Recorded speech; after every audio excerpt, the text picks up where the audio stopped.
وتتوالى التخفيضات في عربية حلوة قوي قوي لسه حاصل عليها تخفيض دلوقتي حالا وسط سلسلة التخفيضات اللي بدأت من ساعة ما رمضان بدأ دي. العربية البايك اليو 5 بلس اتشال من ثمنها 75,000 جنيه، بدل 875 بقت 800، وبدل 975 بقت 900. هل كده رخيصة بقى؟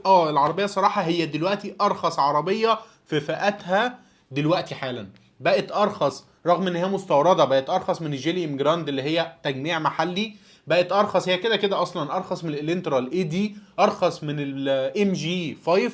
العربيه حرفيا فيها تجهيزات امان حلوه قوي، فيها باكج كده اوبشن وكل حاجه جميل. العربيه بتديك مستوى من مش عايز اقول لك فخامه يعني، بس هي صراحه كفرش كخامات ككل حاجه بتلمسها العربيه دي حلوه قوي. وانا مبسوط الصراحه بالخصم اللي حصل عليها ده، لان السعر بتاعها بالنسبه للفئه اللي هي موجوده فيها بقى سعر كويس جدا، وبقت ارخص عربيه موجوده في الفئه اللي هي بيسموها الاقتصاديه العليا، اللي هي فوق الاقتصاديه بشويه.